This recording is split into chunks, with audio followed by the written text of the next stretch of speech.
Mouse voice. That ad is famous for a reason. It summarizes human sexual psychology in 7 straightforward panels. The too weak young man is embarrassed and self-conscious, as he should be. What good is he? He gets put down by other men and worse, by desirable women. Instead of drowning in resentment and skulking off to his basement to play video games in his underwear, covered with Cheetos dust, he presents himself with that Alfred Adler, Freud's most practical colleague, called a compensatory fantasy. The goal of such a fantasy is not so much wish fulfillment as illumination of a genuine path forward. Mac takes serious note of his scarecrow-like build and decides that he should develop a stronger body. More importantly, he puts his plan into action. He identifies with the part of himself that could transcend his current state and becomes the hero of his own adventure.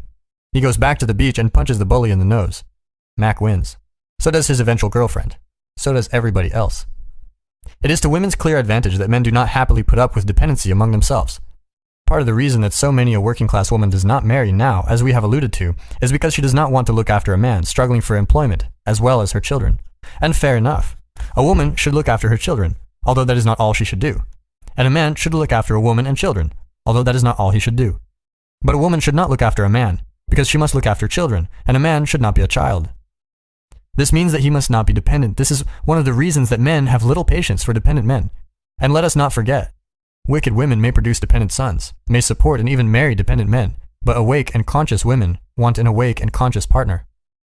It is for this reason that Nelson Muntz of The Simpsons is so necessary to the small social group that surrounds Homer's anti-hero son, Bart. Without Nelson, king of the bullies, the school would soon be overrun by resentful, touchy Millhouses, narcissistic, intellectual Martin Princes, soft, chocolate-gorging German children, and infantile Ralph Wiggums. Muntz is a corrective, a tough, self-sufficient kid who uses his own capacity for contempt to decide what line of immature and pathetic behavior simply cannot be crossed. Part of the genius of The Simpsons is its writers' refusals to simply write Nelson off as an irredeemable bully. Abandoned by his worthless father, neglected, thankfully, by his thoughtless slut of a mother, Nelson does pretty well, everything considered.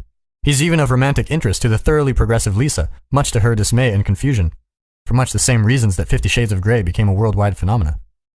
When softness and harmlessness become the only consciously acceptable virtues, then hardness and dominance will start to exert an unconscious fascination. Partly what this means for the future is that if men are pushed too hard to feminize, they will become more and more interested in harsh, fascist political ideology. Fight Club, perhaps the most fascist popular film made in recent years by Hollywood, with the possible exception of the Iron Man series, provides a perfect example of such inevitable attraction. The populist groundswell of support for Donald Trump in the US is a part of the same process, as is, in far more sinister form, the recent rise of far-right political parties even in such moderate and liberal places as Holland, Sweden, and Norway. Men have to toughen up. Men demand it and women want it, even though they may not approve of the harsh and contemptuous attitude that is part and parcel of the socially demanding process that fosters and then reinforces that toughness. Some women don't like losing their baby boys, so they keep them forever. Some women don't like men and would rather have a submissive mate, even if he is useless. This also provides them with plenty to feel sorry for themselves about as well. The pleasures of such self-pity should not be underestimated. Men toughen up by pushing themselves, and by pushing each other. When I was a teenager, the boys were much more likely to get into car accidents than the girls, as they still are. This was because they were out spinning donuts at night in icy parking lots. They were drag racing and driving their cars over the roadless hills extending from the nearby river up to the level land hundreds of feet higher. They were more likely to fight physically, and to skip class, and to tell the teachers off, and to quit school because they were tired of raising their hands for permission to go to the bathroom when they were big and strong enough to work on the oil rigs. They were more likely to race their motorbikes on frozen lakes in the winter. Like the skateboarders and crane climbers and free runners, they were doing dangerous things trying to make themselves useful. When this process goes too far, boys and men drift into the antisocial behavior which is far more prevalent in males than in females. That does not mean that every manifestation of daring and courage is criminal. When the boys were spinning donuts, they were also testing the limits of their cars, their ability as drivers, and their capacity for control in an out-of-control situation. When they told off the teachers, they were pushing against authority to see if there was any real authority there, the kind that could be relied on in principle in a crisis. When they quit school, they went to work as rig roughnecks when it was 40 bloody degrees below zero. It wasn't weakness that propelled so many out of the classroom where a better future arguably awaited. It was strength. If they're healthy, women don't want boys. They want men. They want someone to contend with, someone to grapple with. If they're tough, they want someone tougher. If they're smart, they want someone smarter. They desire someone who brings to the table something they can't already provide. This often makes it hard for tough, smart, attractive women to find mates. There just aren't that many men around who can outclass them enough to be considered desirable, who are higher, as one research publication put it, in income, education, self-confidence, intelligence, dominance, and social position. The spirit that interferes when boys are trying to become men is therefore no more friend to woman than it is to man. It will object just as vociferously and self-righteously. You can't do it, it's too dangerous, when little girls try to stand on their own 2 feet. It negates consciousness, it's anti-human, desirous of failure, jealous, resentful, and destructive. No one truly on the side of humanity would ally him or herself with such a thing. No one aiming at moving up would allow him or herself to become possessed by such a thing. And if you think tough men are dangerous, wait until you see what weak men are capable of. Leave children alone when they're skateboarding. 12 Rules for Life by Jordan Peterson. Rule number 12. Pet a cat when you encounter one on the street. Dogs are okay too. I'm going to start this chapter by stating directly that I own a dog, an American Eskimo, one of the many variants of the basic Spitz type. They were known as German Spitzes until the First World War made it verboten to admit that anything good could come from Germany. American Eskimos are among the most beautiful of dogs, with a pointed, classic wolf face, upright ears, a long thick coat, and a curly tail. They're also very intelligent. Our dog, whose name is Sicko, which means ice in an Inuit language according to my daughter who named him, learns tricks very rapidly, and can do so even now that he's old. I taught him a new stunt recently when he turned 13. He already knew how to shake a paw and to balance a treat on his nose. I taught him to do both at the same time. However, it's not at all clear he enjoys it. We bought Sicko for my daughter, Michaela, when she was about 10 years old. He was an unbearably cute pup, small nose and ears, rounded face, big eyes, awkward movements. These features automatically elicit caretaking behavior from humans, male and female alike. This was certainly the case with Michaela, who was also occupied with the care of bearded dragons, geckos, ball pythons, chameleons, iguanas, and a 20-pound, 32-inch long Flemish giant rabbit named George, who nibbled on everything in the house and frequently escaped, to the great consternation of those who then spied his improbably large form in their tiny mid-city gardens. She had all these animals because she was allergic to the more typical pets, excepting Sicko, who had the additional advantage of being hypoallergenic. Sicko garnered 50 nicknames, we counted, which varied broadly in their emotional tone and reflected both the affection in which he was held and our occasional frustration with his beastly habits. Scumdog was probably my favorite, but I also held Rathound, Furball, and Suckdog in rather high esteem. The kids used Sneak and Squeak, sometimes with an appended O, most frequently but accompanied it with Snooky, Oogdog, and Snorfalopagus. Snorfalopagus. Horrible though it is to admit. Snorbs is Michaela's current moniker of choice. She uses it to greet him after prolonged absence. For full effect, it must be uttered in a high-pitched and surprised voice. Yeah, I'm not about to try that out. Sicko also happens to have his own Instagram hashtag. Hashtag Judgmental Sicko. That's S-I-K-K-O. Judgmental Sicko. I'm advertising it. I'm describing my dog instead of writing directly about cats because I don't wish to run afoul of a phenomenon known as minimal group identification, discovered by the social psychologist Henry Tajfel. Tajfel brought his research subjects into his lab and set them down in front of a screen, onto which he flashed a number of dots. The subjects were asked to estimate their quantity. Then he categorized his subjects as overestimators versus underestimators, as well as accurate versus inaccurate, and put them into groups corresponding to their performance. Then he asked them to divide money among the members of all the groups. Tajfel found that his subjects displayed a marked preference for their own group members, rejecting an egalitarian distribution strategy and disproportionately rewarding those with whom they now identified. Other researchers have assigned people to different groups using ever more arbitrary strategies, such as flipping a coin. It didn't matter. Even when the subjects were informed of the way the groups were composed, people still favored the co-members of their personal group. Tajfel's studies demonstrated two things. First, that people are social. Second, that people are antisocial. People are social because they like the members of their own group. People are antisocial because they don't like the members of other groups. Exactly why this is so has been the subject of continual debate. I think it might be a solution to a complex problem of optimization. Such problems arise, for example, when two or more factors are important, but none can be maximized without diminishing the others. A problem of this sort emerges, for example, because of the antipathy between cooperation and competition, both of which are socially and psychologically desirable. Cooperation is for safety, security, and companionship. Competition is for personal growth and status. However, if a given group is too small, it has no power or prestige, and cannot fend off other groups. In consequence, being one of its members is not that useful. If the group is too large, however, the probability of climbing near or to the top declines, so it becomes too hard to get ahead. Perhaps people identify with groups at the flip of a coin because they deeply want to organize themselves, protect themselves, and still have some reasonable probability of climbing the dominance hierarchy. Then they favor their own group, because favoring it helps it thrive, and climbing something that is falling is not a useful strategy. In any case, it is because of Tajfel's minimal conditions discovery that I began this cat-related chapter with the description of my dog. Otherwise, the mere mention of a cat in the title would be enough to turn many dog people against me, just because I didn't include canines in the group of entities that should be petted. Since I also like dogs, there's no reason for me to suffer such a fate. So, if you like to pet dogs when you meet them on the street, don't feel obliged to hate me. Rest assured instead that this is also an inactivity of which I approve. I would also like to apologize to all the cat people who now feel slighted because they were hoping for a cat story but had to read all this dog-related material. Perhaps they might be satisfied by some assurance that cats do illustrate the point I want to make better, and that I will eventually discuss them. First, however, to other things. Suffering and the limitations of being. The idea that life is suffering is a tenet, in one form or another, of every major religious doctrine, as we have already discussed. Buddhists state it directly. Christians illustrate it with the cross. Jews commemorate the suffering endured over centuries. Such reasoning universally characterizes the great creeds because human beings are intrinsically fragile. We can be damaged, even broken, emotionally and physically, and we are all subject to the depredations of aging and loss. This is a dismal set of facts, and it is reasonable to wonder how we can expect to thrive and be happy, or even want to exist sometimes, under such conditions. I was speaking recently with a client whose husband has been engaging in a successful battle with cancer for an agonizing period of 5 years. They had both held up remarkably well and courageously over this period. However, he fell prey to the tendency of that dread condition to metastasize, and in consequence, had been given very little time to live. It is perhaps hardest to hear terrible news like this when you are still in the fragile post-recovery state that occurs after dealing successfully with previously bad news. Tragedy at such a time seems particularly unfair. It is the sort of thing that can make you distrust even hope itself. It's frequently sufficient to cause genuine trauma. My client and I discussed a number of issues, some philosophical and abstract, and some more concrete. I shared with her some of the thoughts that I had developed about the whys and wherefores of human vulnerability. When my son Julian was about 3, he was particularly cute. He's 20 years older than that now, but still quite cute, a compliment I'm sure he'll particularly enjoy reading. Because of him, I thought a lot about the fragility of small children. A 3-year-old is easily damaged. Dogs can bite him, cars can hit him, mean kids can push him over, he can get sick, and sometimes did.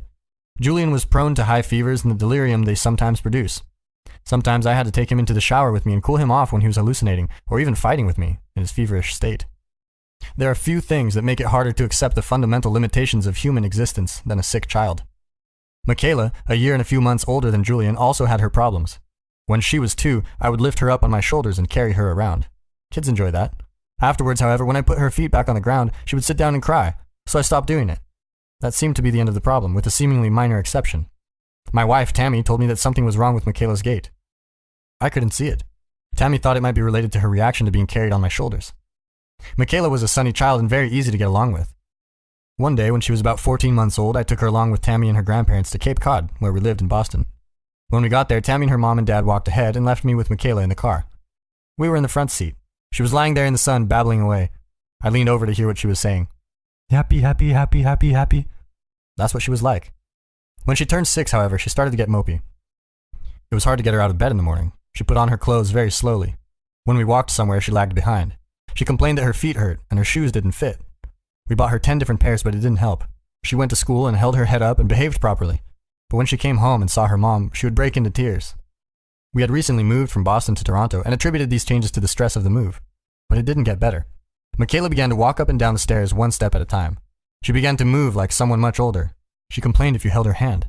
One time, much later, she asked me, "Dad, when you played this little piggy with me when I was little, was it supposed to hurt?" Things you learn too late. A physician at our local medical clinic told us, "Sometimes children have growing pains. They're normal. But if you could think about taking her to a physiotherapist." So we did. The physiotherapist tried to rotate Michaela's heel.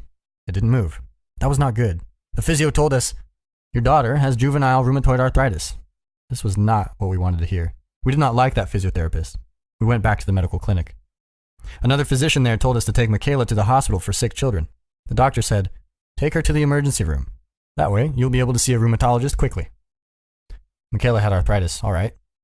The physio, bearer of unwelcome news, was correct. 37 affected joints. Severe polyarticular juvenile idiopathic arthritis, JIA. Cause? Unknown. Prognosis? Multiple early joint replacements. What sort of God would make a world where such a thing could happen at all? Much less to an innocent and happy little girl. It's a question of absolutely fundamental import for believer and non-believer alike. It's an issue addressed, as are so many difficult matters, in The Brothers Karamazov, a great novel by Dostoevsky we began to discuss at Rule 7. Dostoevsky expresses his doubts about the propriety of being through the character of Ivan, who, if you remember, is the articulate, handsome, sophisticated brother, and greatest adversary of the monastic novitiate Alyosha. "It's not God I don't accept, understand this," says Ivan. "I do not accept the world that he created, this world of gods, and cannot agree with it." Ivan tells Alyosha a story about a small girl whose parents punished her by locking her in a freezing outhouse overnight, a story Dostoevsky culled from a newspaper of the time. "Can you just see those two snoozing away while their daughter was crying all night?" says Ivan. "And imagine this little child, unable to understand what is happening to her, beating her frozen little chest and crying meek little tears, begging gentle Jesus to get her out of that horrible place."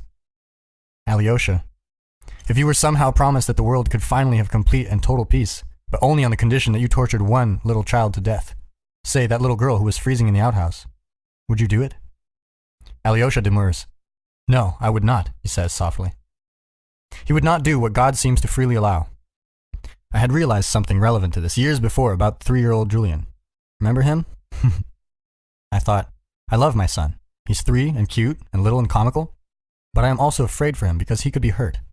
If I had the power to change that, what might I do? I thought. He could be 20 feet tall instead of 40 inches. No one could push him over then. He could be made of titanium instead of flesh and bone. Then if some brat bounced a toy truck off his noggin, he wouldn't care. He could have a computer-enhanced brain, and even if he was damaged somehow, his parts could be immediately replaced. Problem solved. But no, not problem solved. And not just because such things are currently impossible. Artificially fortifying Julian would have been the same as destroying him. Instead of his little 3-year-old self, he would be a cold, steel-hearted robot. That wouldn't be Julian, it would be a monster. I came to realize through such thoughts that what can truly be loved about a person is inseparable from their limitations. Julian wouldn't have been little and cute and lovable if he wasn't also prone to illness and loss and pain and anxiety. Since I loved him a lot, I decided that he was all right the way he was, despite his fragility. It's been harder with my daughter. As her disease progressed, I began to piggyback her around, not on my shoulders, when we went for walks. She started taking oral naproxen and methotrexate, the latter a powerful chemotherapy agent. She had a number of cortisol injections, wrists, shoulders, ankles, elbows, knees, hips, fingers, toes, and tendons, all under general anesthetic. This helped temporarily, but her decline continued. One day, Tammy took Michaela to the zoo. She pushed her around in a wheelchair. That was not a good day. Her rheumatologist suggested prednisone, a corticosteroid, long used to fight inflammation. But prednisone had many side effects, not the least of which is severe facial swelling. It wasn't clear that this was better than the arthritis, not for a little girl. Fortunately, if that is the right word, the rheumatologist told us of a new drug. It had been used previously, but only on adults. So Michaela became the first Canadian child to receive etanercept, a biological specifically designed for autoimmune diseases. Tammy accidentally administered 10 times the recommended dose the first few injections. Poof, Michaela was fixed. A few weeks after the trip to the zoo, she was zipping around, playing Little League soccer. Tammy spent all summer just watching her run. She wanted Michaela to control as much of her life as she could. She had always been strongly motivated by money. One day we found her outside, surrounded by the books of her early childhood, selling them to passersby. I sat her down one evening and told her that I would give her $50 if she could do the injection herself. She was 8. She struggled for 35 minutes holding the needle close to her thigh. Then she did it. Next time I paid her $20, but only gave her 10 minutes. Then it was $10 and 5 minutes. We stayed at 10 for quite a while. It was a bargain. After a few years, Michaela became completely symptom-free. The rheumatologist suggested that we start weaning her off the medications. Some children grow out of JIA when they hit puberty. No one knows why. She began to take methotrexate in pill form instead of injecting it. Things were good for 4 years. Then one day, her elbow started to ache. We took her back to the hospital. "You only have one actively arthritic joint," said the rheumatologist's assistant. It wasn't only. 2 isn't much more than 1, but 1 is a lot more than 0. 1 meant she hadn't grown out of her arthritis, despite the hiatus. The news demolished her for a month, but she was still in dance class and playing ball games with her friends on the street in front of the house. The rheumatologist had some unpleasant things to say the next September when Michaela started grade 11. An MRI revealed joint deterioration at the hip. She told Michaela, "Your hip will have to be replaced before you turn 30. Perhaps the damage had been done before the etanercept worked its miracle? We didn't know. It was ominous news. One day, a few weeks after, Michaela was playing ball hockey in her high school gym. Her hip locked up. She had to hobble off the court. It started to hurt more and more. The rheumatologist said, "Some of your femur appears to be dead. You don't need a hip replacement when you're 30. You need one now." As I sat with my client, as she discussed her husband's advancing illness, we discussed the fragility of life, the catastrophe of existence, and the sense of nihilism evoked by the specter of death. I started with my thoughts about my son. She had asked, like everyone in her situation, "Why my husband? Why me? Why this?" My realization of the tight interlinking between vulnerability and being was the best answer I had for her. I told her an old Jewish story, which I believe is part of the commentary on the Torah. It begins with a question, structured like a Zen koan. Imagine a being who is omniscient, omnipresent, and omnipotent. What does such a being lack? The answer? Limitation. If you already have everything, everywhere, always, there's nowhere to go and nowhere to be. Everything that could already be is, and everything that could happen already has. And it is for this reason, so the story goes, that God created man. No limitation, no story. No story, no being. That idea has helped me to deal with the terrible fragility of being. It helped my client too. I don't want to overstate the significance of this. I don't want to claim that this somehow makes it all okay. She still faced the cancer afflicting her husband, just as I still faced my daughter's terrible illness. But there's something to be said for recognizing that existence and limitation are inextricably linked. Though 30 spokes may form the wheel, it is the hole within the hub which gives the wheel utility. It is not the clay the potter throws, which gives the pot its usefulness, but the space within the shape from which the pot is made. Without a door, the room cannot be entered, and without its windows, it is dark. Such is the utility of non-existence. A realization of this sort emerged more recently in the pop culture world during the evolution of the DC Comics cultural icon Superman. Superman was created in 1938 by Jerry Siegel and Joe Shuster. In the beginning, he could move cars, trains, and even ships. He could run faster than a locomotive. He could leap over tall buildings in a single bound. As he developed over the next 4 decades, however, Superman's power began to expand. By the late 60s, he could fly faster than light. He had super hearing and X-ray vision. He could blast heat rays from his eyes. He could freeze objects and generate hurricanes with his breath. He could move entire planets. Nuclear blast didn't faze him. And if he did get hurt somehow, he would immediately heal. Superman became invulnerable. Then a strange thing happened. He got boring. The more amazing his abilities became, the harder it was to think up interesting things for him to do. DC first overcame this problem in the 1940s. Superman became vulnerable to the radiation produced by kryptonite, a material remnant of his shattered home planet. Eventually, more than 24 variants emerged. Green kryptonite weakened Superman. In sufficient dosage, it could even kill him. Red caused him to behave strangely. Red-green caused him to mutate. He once grew a third eye in the back of his head. Other techniques were necessary to keep Superman's story compelling. In 1976, he was scheduled to battle Spider-Man. It was the first superhero crossover between Stan Lee's upstart Marvel Comics, with its less idealized characters, and DC, the owner of Superman and Batman. But Marvel had to augment Spider-Man's powers for the battle to remain plausible. That broke the rules of the game. Spider-Man is Spider-Man because he has the powers of the spider. If he is suddenly granted any old power, he's not Spider-Man. The plot falls apart. By the 1980s, Superman was suffering from terminal deus ex machina, a Latin term meaning God from a machine. The term described the rescue of the imperiled hero in ancient Greek and Roman plays by the sudden and miraculous appearance of an all-powerful God. In badly written stories, to this very day, a character in trouble can be saved, or a failing plot redeemed by a bit of implausible magic, or other chicanery not in keeping with the reader's reasonable expectations. Sometimes Marvel Comics, for example, saves a failing story in exactly this manner. Lifeguard, for example, is an X-Man character who can develop whatever power is necessary to save a life. He's very handy to have around. Other examples abound in popular culture. At the end of Stephen King's The Stand, for example, spoiler alert, God himself destroys the novel's evil characters. The entire 9th season, 1985 to 1986, of the primetime soap Dallas was later revealed as a dream. Fans object to such things, and rightly so. They've been ripped off. People following a story are willing to suspend disbelief as long as the limitations making the story possible are coherent and consistent. Writers, for their part, agree to abide by their initial decisions. When writers cheat, fans get annoyed. They want to toss the book in the fireplace and throw a brick through the TV. And that became Superman's problem. He developed powers so extreme that he could deus himself out of anything at any time. In consequence, in the 1980s, the franchise nearly died. Artist-writer John Byrne successfully rebooted it, rewriting Superman, retaining his biography, but depriving him of many of his new powers. He could no longer lift planets or shrug off an H-bomb. He also became dependent on the sun for his power, like a reverse vampire. He gained some reasonable limitations. A superhero who can do anything turns out not to be a hero at all. He's nothing specific, he's nothing. He has nothing to strive against, so he can't be admirable. Being of any reasonable sort appears to require limitation. Perhaps this is because being requires becoming, as well as mere static existence. And to become is to become something more, or at least something different. That is only possible for something limited. Fair enough. But what about the suffering caused by such limits? Perhaps the limits required by being are so extreme that the whole project should just be scrapped. Dostoevsky expresses this idea very clearly in the voice of the protagonist of Notes from the Underground. So you see, you can say anything about world history, anything and everything that the most morbid imagination can think up, except one thing, that is. It cannot be said that world history is reasonable. The word sticks in one's throat. Goethe's Mephistopheles, the adversary of being, announces his opposition explicitly to God's creation in Faust, as we have seen. Years later, Goethe wrote Faust, Part 2. He has the devil repeat his credo in a slightly different form just to hammer home to the point. Gone to sheer nothing, past with null made one. What matters our creative endless toil when at snatch oblivion ends the coil? It is bygone, how shall this riddle run?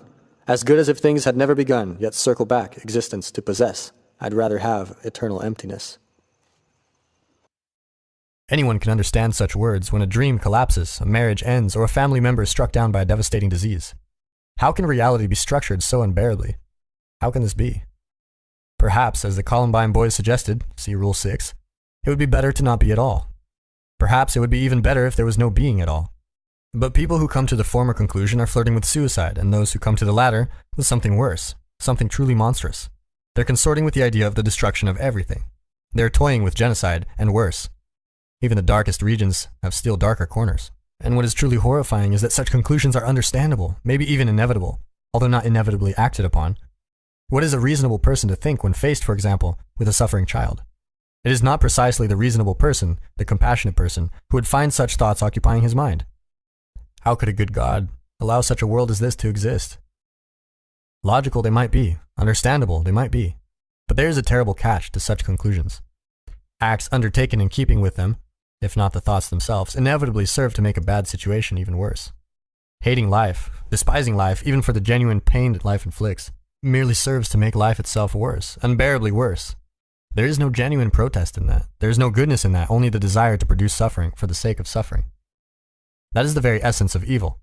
People who come to that kind of thinking are one step from total mayhem. Sometimes they merely lack the tools. Sometimes, like Stalin, they have their finger on the nuclear button. But is there any coherent alternative given the self-evident horrors of existence? Can being itself, with its malarial mosquitoes, child soldiers, and degenerative neurological diseases, truly be justified? I'm not sure I could have formulated a proper answer to such a question in the 19th century, before the totalitarian horrors of the 20th were monstrously perpetrated on millions of people. I don't know that it's possible to understand why such doubts are morally impermissible without the fact of the Holocaust and the Stalinist purges and Mao's catastrophic Great Leap Forward. And I also don't think it is possible to answer the question by thinking. Thinking leads inexorably to the abyss. It did not work for Tolstoy. It might not even have worked for Nietzsche, who arguably thought more clearly about such things than anyone in history. But if it is not thinking that can be relied upon in the direst of situations, what is left? Thought, after all, is the highest of human achievements, is it not? Perhaps not. Something supersedes thinking, despite its truly awesome power. When existence reveals itself as existentially intolerable, thinking collapses in on itself. In such situations, in the depths, it's noticing, not thinking, that does the trick. Perhaps you might start by noticing this. When you love someone, it's not despite their limitations. It's because of their limitations. Of course, it's complicated. You don't have to be in love with every shortcoming and merely accept. You shouldn't stop trying to make life better or let suffering just be.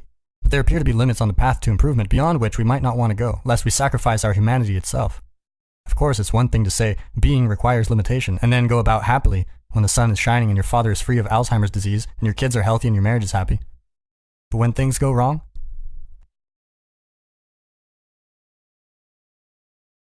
Disintegration and pain.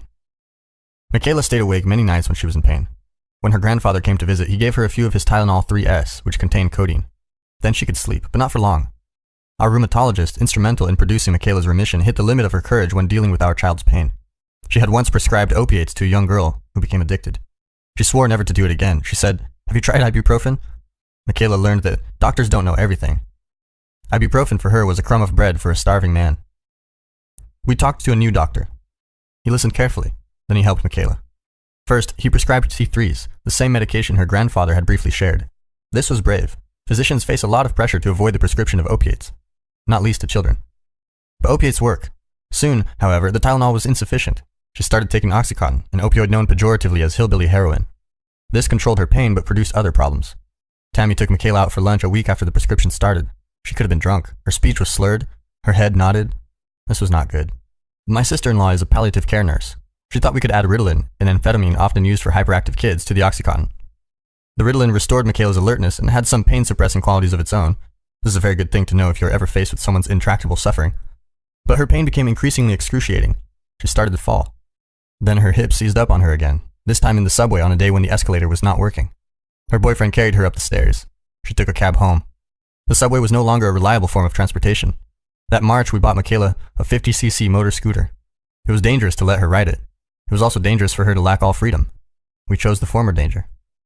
She passed her learner's exam, which allowed her to pilot the vehicle during the day. She was given a few months to progress towards her permanent license. In May, her hip was replaced. The surgeon was even able to adjust for a pre-existent half-centimeter difference in leg length. The bone hadn't died either. That was only a shadow on the x-ray. Her aunt and her grandparents came to see her. We had some better days. Immediately after the surgery, however, Michaela was placed in an adult rehabilitation center. She was the youngest person in the place by about 60 years. Her aged roommate, very neurotic, wouldn't allow the lights to be off even at night. The old woman couldn't make it to the toilet and had to use a bedpan. She couldn't stand to have the door to her room closed, but it was right beside the nurse's station, with its continual alarm bells and loud conversations. There was no sleeping there where sleeping was required. No visitors were allowed after 7 p.m. The physio, the very reason for her placement, was on vacation. The only person who helped her was the janitor, who volunteered to move her to a multi-bed ward when she told the on-duty nurse that she couldn't sleep. This was the same nurse who had laughed when she'd found out which room Michaela had been assigned to. She was supposed to be there for 6 weeks. She was there 3 days. When the vacationing physio returned, Michaela climbed the rehab center stairs and immediately mastered her additional required exercises. While she was doing that, we outfitted our home with the necessary handrails. Then we took her home. All that pain and surgery, she handled that fine. The appalling rehab center, that produced post-traumatic stress symptoms.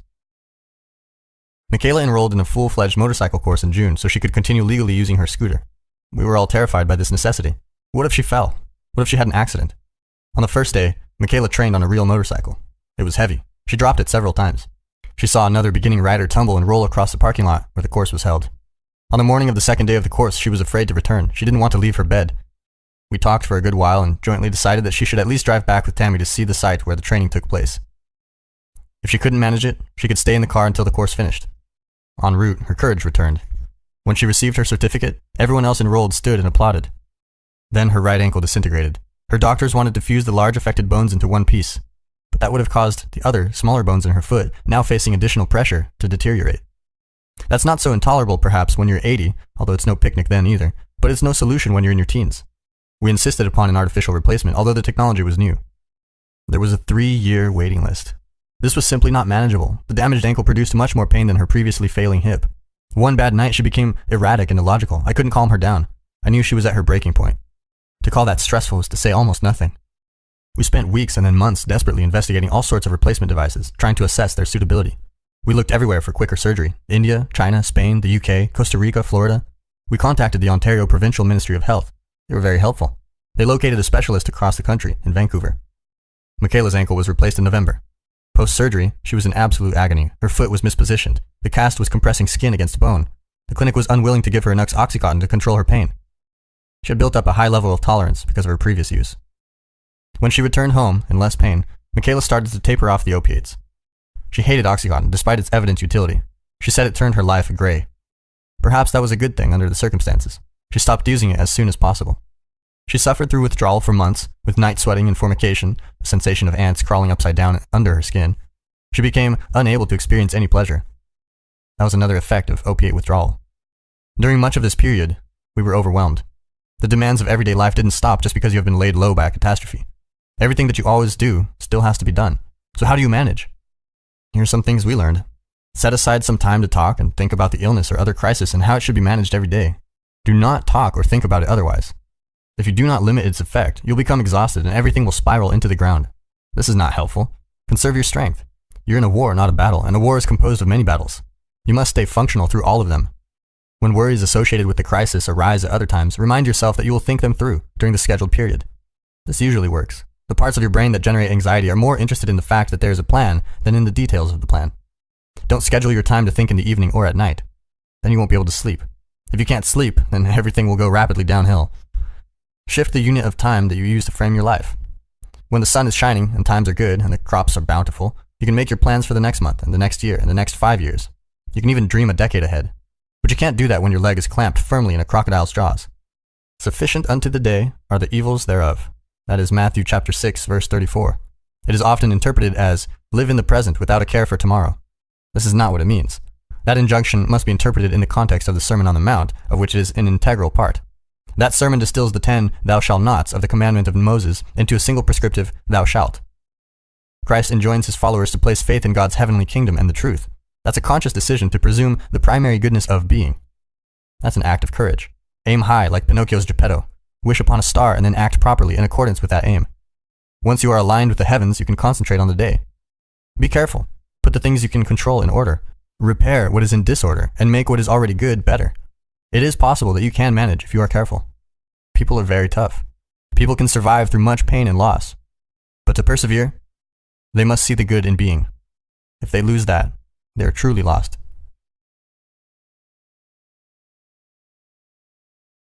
Dogs again, but finally cats. Dogs are like people. They are the friends and allies of human beings. They're social, hierarchical, and domesticated. They are happy at the bottom of the family pyramid. They pay for the attention they receive with loyalty, admiration, and love. Dogs are great. Cats, however, they are their own creatures. They aren't social or hierarchical, except in passing. They are only semi-domesticated. They don't do tricks. They're friendly on their own terms. Dogs have been tamed, but cats have made a decision. They appear willing to interact with people for some strange reasons of their own. To me, cats are a manifestation of nature, of being, in almost pure form. Furthermore, they are a form of being that looks at human beings and approves.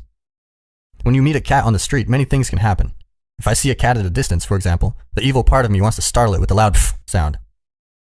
Front teeth over bottom lip. That'll make a nervous cat puff up its fur and stand sideways so it looks larger. Maybe I shouldn't laugh at cats, but it's hard to resist. The fact that they can be startled is one of the best things about them, along with the fact that they are instantly disgruntled and embarrassed by their overreaction. But when I have myself under proper control, I'll bend down and call the cat over so I can pet it. Sometimes it'll run away. Sometimes it'll ignore me completely because it's a cat. But sometimes, the cat will come over to me, push its head against my waiting hand, and be pleased about it. Sometimes it'll even roll over and arch its back against the dusty concrete, although cats positioned in this manner will often bite and claw, even a friendly hand. Across the street on which I live is a cat named Ginger. Ginger is a Siamese, a beautiful cat, very calm and self-possessed. She is low in the big 5 personality trait of neuroticism, which is an index of anxiety, fear, and emotional pain. Ginger is not at all bothered by dogs. Our dog Sicko is her friend. Sometimes when you call her, sometimes of her own accord, Ginger will trot across the street, tail held high, with a little kink at the end. Then she will roll on her back in front of Sicko, who wags his tail happily as a consequence. Afterward, if she feels like it, she might come visit you for half a minute. It's a nice break. It's a little extra light on a good day and a tiny respite on a bad day. If you pay careful attention, even on a bad day, you may be fortunate enough to be confronted with small opportunities of just that sort. Maybe you will see a little girl dancing on the street because she is all dressed up in a ballet costume. Maybe you will have a particularly good cup of coffee in a cafe that cares about their customers. Maybe you can steal 10 or 20 minutes to do some little ridiculous thing that distracts you or reminds you that you can laugh at the absurdity of existence. Personally, I like to watch a Simpsons episode at 1.5 times regular speed. All the laughs, 2/3 the time. And maybe when you are going for a walk and your head is spinning, a cat will show up. If you pay attention to it, then you will get a reminder for just 15 seconds that the wonder of being might make up for the ineradicable suffering that accompanies it.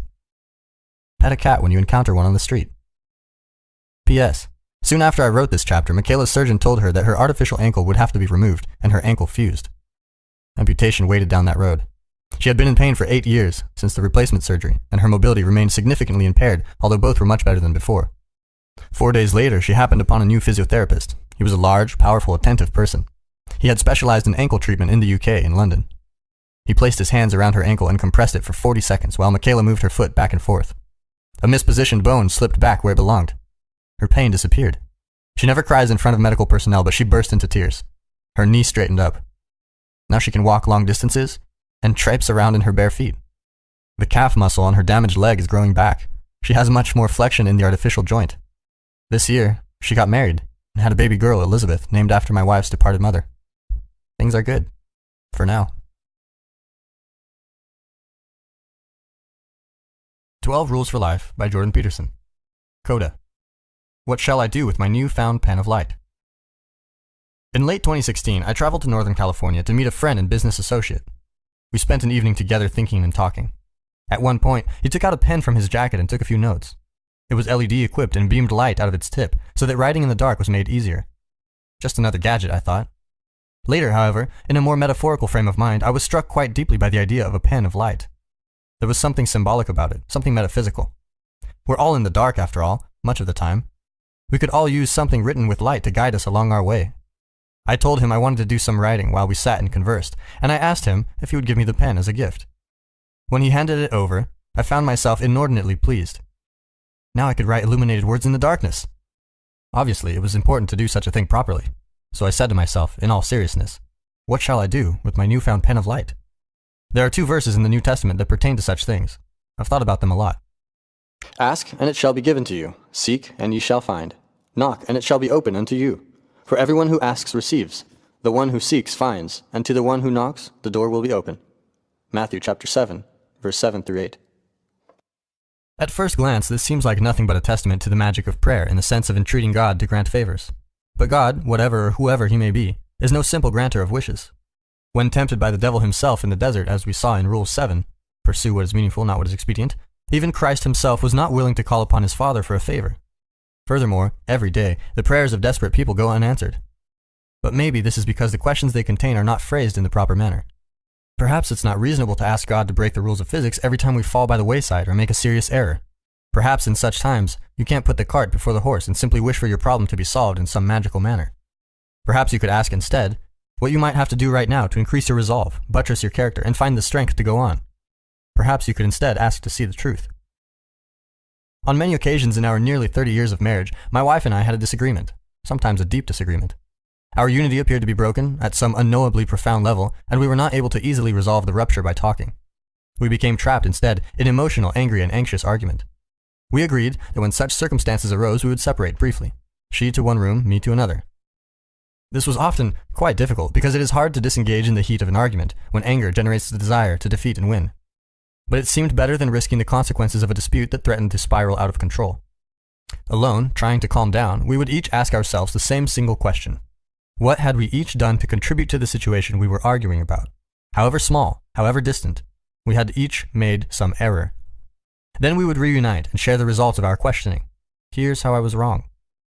The problem with asking yourself such questions is that you must truly want the answer.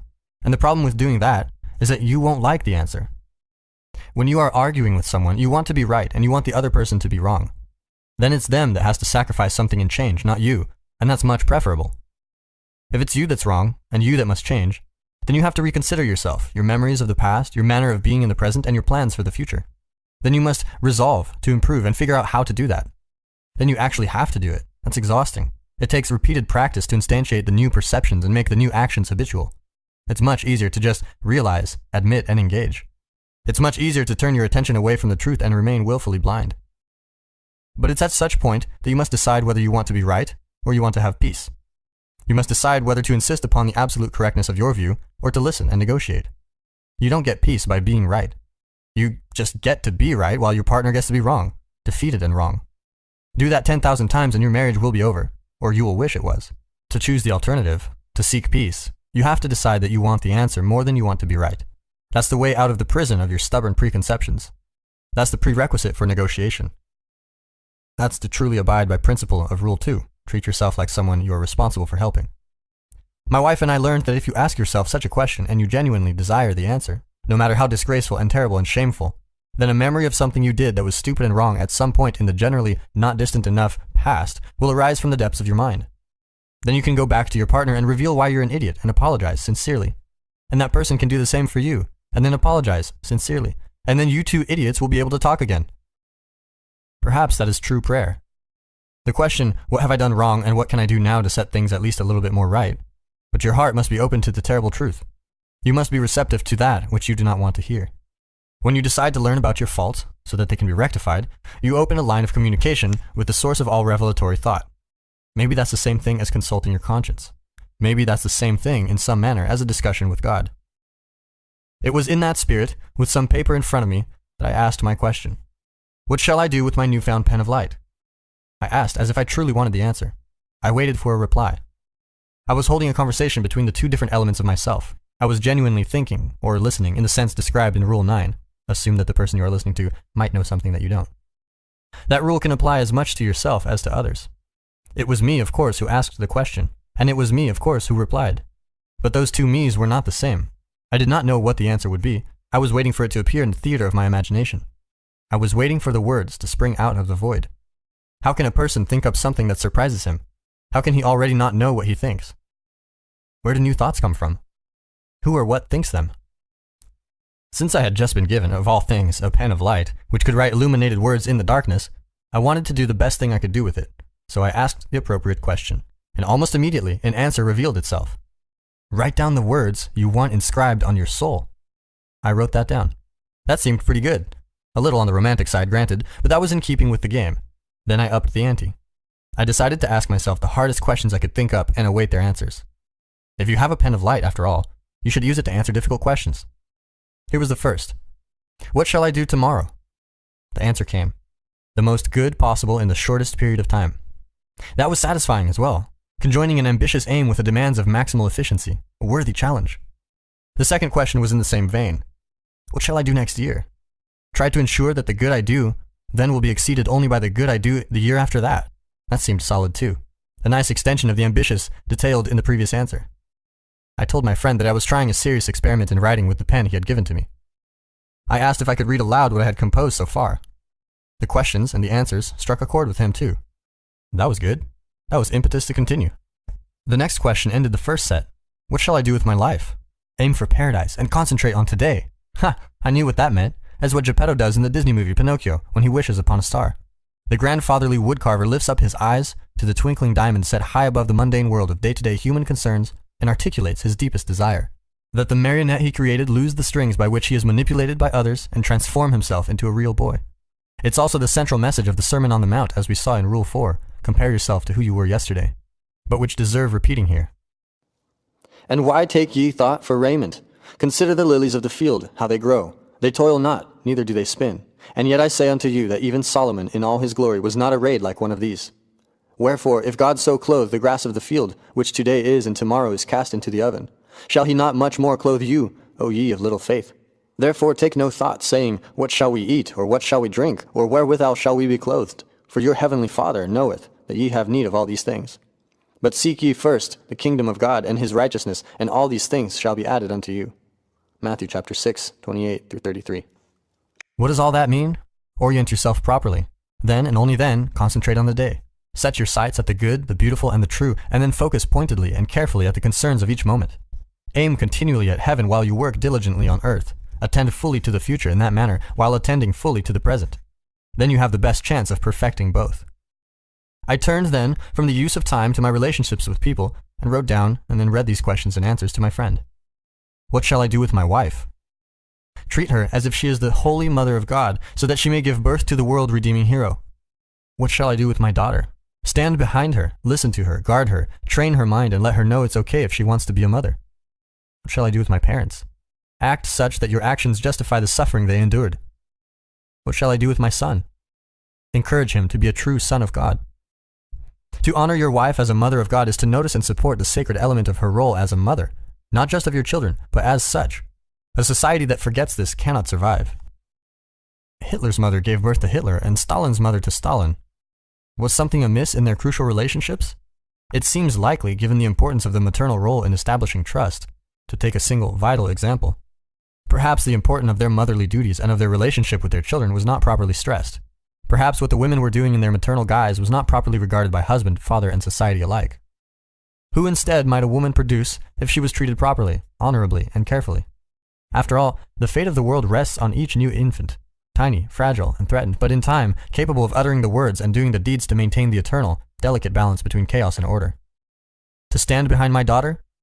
That's to encourage her in everything she wants courageously to do, but to include in that genuine appreciation the fact of her femininity, to recognize the importance of having a family and children, and to forego the temptation to denigrate or devalue that in comparison to accomplishment of personal ambition or career. It's not for nothing that the Holy Mother and Infant is a divine image, as we just discussed. Societies that cease to honor that image, that cease to see the relationship as of transcendent and fundamental importance, also cease to be. To act to justify the suffering of your parents is to remember all the sacrifices that all the others who lived before you, not least your parents, have made for you in all the course of the terrible past, to be grateful for all the progress that has been thereby made, and then to act in accordance with that remembrance and gratitude. People sacrificed immensely to bring about what we have now. In many cases, they literally died for it, and we should act with some respect for that fact. To encourage my son to be a true son of God, that is to want him above all to do what is right and to strive to have his back while he is doing so. That is, I think, part of the sacrificial message, to value and support your son's commitment to transcendent good above all things, including his worldly progress, so to speak, and his safety, and perhaps even his life. I continued asking questions. The answers came within seconds. What shall I do with the stranger? Invite him into my house and treat him like a brother so that he may become one. That's to extend the hand of trust to someone so that his or her best part can step forward and reciprocate. That's to manifest the sacred hospitality that makes life between those who do not yet know each other possible. What shall I do with a fallen soul? Offer genuine and cautious hand, but do not join it in the mire. That's a good summary of what we covered in Rule 3. Make friends with people who want the best for you. That's an injunction to refrain both from casting pearls before swine and from camouflaging your vice with virtue. What shall I do with the world? Conduct myself as if being is more valuable than non-being. Act so that you are not made bitter and corrupt by the tragedy of existence. That's the essence of Rule 1. Stand up straight with your shoulders back. Confront the uncertainty of the world voluntarily and with faith and courage. How shall I educate my people? Share with them those things I regard as truly important. That's Rule 8. Tell the truth or at least don't lie. That is to aim for wisdom, to distill that wisdom into words, and to speak forth those words as if they matter with true concern and care. That's all relevant as well to the next question and answer. What shall I do with a torn nation? Stitch it back together with careful words of truth. The importance of this injunction has, if anything, become clearer over the past few years. We are dividing and polarizing and drifting toward chaos. It is necessary under such conditions, if we are to avoid catastrophe, for each of us to bring forward the truth as we see it. Not the arguments that justify our ideologies, not the machinations that further our ambitions, but the stark, pure facts of our existence, revealed for others to see and contemplate, so that we can find a common ground and proceed together. What shall I do for God my Father? Sacrifice everything I hold dear to yet greater perfection. Let the dead wood burn off so that new growth can prevail. That's the terrible lesson of Cain and Abel detailed in the discussion of meaning surrounding Rule 7. What shall I do with a lying man? Let him speak so that he may reveal himself. Rule 9, listen, is once again relevant here, as is another section of the New Testament. Ye shall know them by their fruits. Do men gather grapes of thorns or figs of thistles? Even so every good tree bringeth forth good fruit, but a corrupt tree bringeth forth evil fruit. A good tree cannot bring forth evil fruit, neither can a corrupt tree bring forth good fruit. Every tree that bringeth not forth good fruit is hewn down and cast into the fire. Wherefore by their fruits ye shall know them. Matthew chapter 7, verse 16 through 20. The rot must be revealed before something sound can be put in its place, as was also indicated in Rule 7's elaboration. And all of this is pertinent to understanding the following question and answer. How shall I deal with the enlightened one? Replace him with the true seeker of enlightenment. There is no enlightened one. There is only the one who is seeking further enlightenment. Proper being is a process, not a state, a journey, not a destination. It's the continual transformation of what you know, through encounter with what you don't know, rather than the desperate clinging to the certainty that is eternally insufficient in any case. That accounts for the importance of Rule 4, compare yourself. Always place your becoming above your current being. That means it is necessary to recognize and accept your insufficiency so that it can be continually rectified. That's painful, certainly, but it's a good deal. The next few Q&As made another coherent group, focused this time on ingratitude. What shall I do when I despise what I have? Remember those who have nothing and strive to be grateful. Take stock of what is right in front of you. Consider Rule 12, somewhat tongue-in-cheek, pet a cat when you encounter one on the street. Consider as well that you may be blocked in your progress not because you lack opportunity, but because you have been too arrogant to make full use of what already lies in front of you. That's Rule 6, set your house in perfect order before you criticize the world. I spoke recently with a young man about such things. He had barely left his family and never his home state, but he journeyed to Toronto to attend one of my lectures and to meet with me at my home. He had isolated himself far too severely in the short course of his life to date and was badly plagued by anxiety. When we first met, he could hardly speak. He had nonetheless determined in the last year to do something about all of that. He started by taking on the lowly job of dishwasher. He decided to do it well when he could have treated it contemptuously. Intelligent enough to be embittered by a world that did not recognize his gifts, he decided instead to accept, with a genuine humility that is the true precursor to wisdom, whatever opportunity he could find. Now he lives on his own. That's much better than living at home. Now he has some money. Not much, but more than none. And he earned it. Now he is confronting the social world and benefiting from the ensuing conflict. Knowledge frequently results from knowing others, but the man who is awakened has seen the uncarved block. Others might be mastered by force, but to master oneself requires the Tao. He who has many material things may be described as rich, but he who knows he has enough and is at one with the Tao must have enough of material things and have self-being as well. As long as my still anxious but self-transforming and determined visitor continues down his current path, He will become far more competent and accomplished, and it won't take long. But this will only be because he accepted his lowly state and was sufficiently grateful to take the first equally lowly step away from it. That's far preferable to waiting endlessly for the magical arrival of Godot. That's far preferable to arrogant, static, unchanging existence while the demons of rage, resentment, and unlived life gather around. What shall I do when greed consumes me? Remember that it is truly better to give than to receive. The world is a forum of sharing and trading. That's Rule 7 again. Not a treasure house for the plundering. To give is to do what you can to make things better. The good in people will respond to that and support it, and imitate it, and multiply it, and return it, and foster it so that everything improves and moves forward.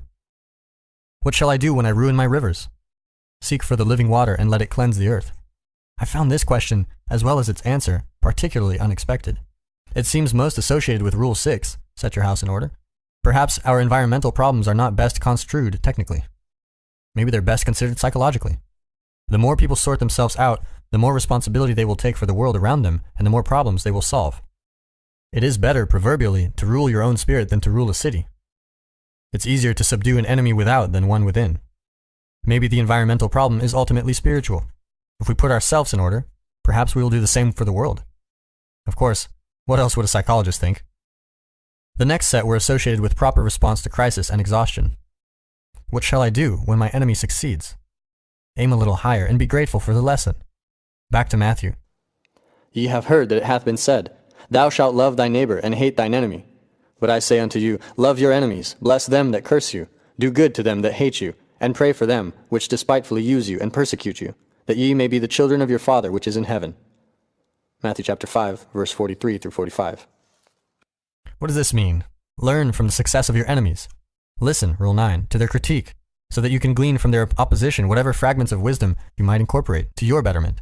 Adopt as your ambition the creation of a world in which those who work against you see the light and wake up and succeed, so that the better at which you are aiming can encompass them too. What shall I do when I'm tired and impatient? Gratefully accept an outstretched helping hand. This is something with a twofold meaning. It's an injunction, first, to note the reality of the limitations of individual being, and second, to accept and to be thankful for the support of others, family, friends, acquaintances, and strangers alike. Exhaustion and impatience are inevitable. There's too much to be done and too little time in which to do it. But we don't have to strive alone, and there is nothing but good in distributing the responsibilities, cooperating in the efforts, and sharing credit for the productive and meaningful work thereby undertaken. What shall I do with the fact of aging? Replace the potential of my youth with the accomplishments of my maturity. This harkens back to the discussion of friendship surrounding Rule 3 and the story of Socrates' trial and death, which might be summarized as follows. A life lived thoroughly justifies its own limitations. The young man with nothing has his possibilities to set against the accomplishments of his elders. It's not clear that it's necessarily a bad deal for either. An aged man is but a paltry thing, wrote William Butler Yeats, a tattered coat upon a stick, unless soul clap its hands and sing, and louder sing, for every tatter in its mortal dress. What shall I do with my infant's death? Hold my other loved ones and heal their pain. It is necessary to be strong in the face of death, because death is intrinsic to life. It is for this reason that I tell my students, aim to be the person at your father's funeral that everyone, in their grief and misery, can rely on. There's a worthy and noble ambition, strength in the face of adversity. That is very different from the wish for a life free of trouble. What shall I do in the next dire moment? Focus my attention on the next ripe move. The flood is coming. The flood is always coming. The apocalypse is always upon us. That's why the story of Noah is archetypal. Things fall apart. We stress that in the discussion surrounding Rule 10, be precise in your speech, and the center cannot hold. When everything has become chaotic and uncertain, all that remains to guide you might be the character you constructed previously by aiming up and concentrating on the moment at hand. If you have failed in that, you will fail in the moment of crisis, and then God help you. The last set contained what I thought were the most difficult of all the questions I asked that night. The death of a child is, perhaps, the worst of catastrophes. Many relationships fail in the aftermath of such a tragedy. But dissolution, in the face of such horror, is not inevitable, although it is understandable. I have seen people immensely strengthen their remaining family bonds when someone close to them has died. I have seen them turn to those who remained and redouble their efforts to connect with them and support them. Because of that, all regained at least some of what had been so terribly torn away by death. We must therefore commiserate in our grief. We must come together in the face of the tragedy of existence. Our families can then be the living room with the fireplace that is cozy and welcoming and warm while the storms of winter rage outside. The heightened knowledge of fragility and mortality produced by death can terrify, embitter, and separate. It can also awaken. It can remind, for those who grieve, not to take the people who love them for granted. Once I did some chilling calculations regarding my parents, who are in their 80s. It was an example of the hated arithmetic we encountered in the discussion of Rule 5, to not let your children do anything that makes you dislike them. And I walked through the equations so that I would stay properly conscious. I see my mom and dad about twice a year. We generally spend several weeks together. We talk on the phone in the interim between visits, but life expectancy of people in their 80s is under 10 years. That means I am likely to see my parents, if I am fortunate, fewer than 20 more times. That's a terrible thing to know. But knowing it puts a stop to my taking those opportunities for granted. The next set of questions and answers had to do with the development of character. What shall I say to a faithless brother? The king of the damned is a poor judge of being. It is my firm belief that the best way to fix the world, a handyman's dream if there ever was one, is to fix yourself, as we discussed in Rule 6. Anything else is presumptuous. Anything else risks harm, stemming from your ignorance and lack of skill. But that's okay. There's plenty to do right where you are. After all, your specific personal faults detrimentally affect the world. Your conscious, voluntary sins, because no other word really works, makes things worse than they have to be. Your inaction, inertia, and cynicism removes from the world that part of you that could learn to quell suffering and make peace. That's not good. There are endless reasons to despair of the world and to become angry and resentful and to seek revenge. Failure to make the proper sacrifices, failure to reveal yourself, failure to live and tell the truth, all that weakens you. In that weakened state, you will be unable to thrive in the world, and you will be of no benefit to yourself or to others. You will fail and suffer stupidly. That will corrupt your soul. How could it be otherwise? Life is hard enough when it is going well, but when it's going badly? And I have learned through painful experience that nothing is going so badly that it can't be made worse. This is why hell is a bottomless pit. This is why hell is associated with that aforementioned sin. In the most awful of cases, the terrible suffering of unfortunate souls becomes attributable by their own judgment to mistakes they made knowingly in the past. Acts of betrayal, deception, cruelty, carelessness, cowardice, and most commonly of all, willful blindness. To suffer terribly and to know yourself as the cause, that is hell. And once in hell, it is very easy to curse being itself, and no wonder. But it's not justifiable. And that's why the king of the damned is a poor judge of being. How do you build yourself into someone on whom you can rely, in the best of times and the worst, in peace and in war? How do you build for yourself the kind of character that will not ally itself in its suffering and misery with all who dwell in hell? The questions and answers continued, all pertinent in one way or another to the rules I have outlined in this book. What shall I do to strengthen my spirit? Do not tell lies, or do what you despise. What shall I do to ennoble my body? Use it only in the service of my soul. What shall I do with the most difficult of questions? Consider them the gateway to the path of life. What shall I do with the poor man's plight? Strive through right example to lift his broken heart. What shall I do when the great crowd beckons? Stand tall and utter my broken truths. And that was that. I still have my pen of light. I haven't written anything with it since. Maybe I will again when the mood strikes and something wells up from deep below. But even if I don't, it helped me find the words to properly close this book. I hope that my writing has proved useful to you. I hope it revealed things you knew that you did not know you knew. I hope the ancient wisdom I discussed provides you with strength. I hope it brightened the spark within you. I hope you can straighten up, sort out your family, and bring peace and prosperity to your community. I hope, in accordance with Rule 11, do not bother children when they're skateboarding, that you strengthen and encourage those who are committed to your care instead of protecting them to the point of weakness. I wish you all the best, and hope that you can wish the best for others. What will you write with your pen of light?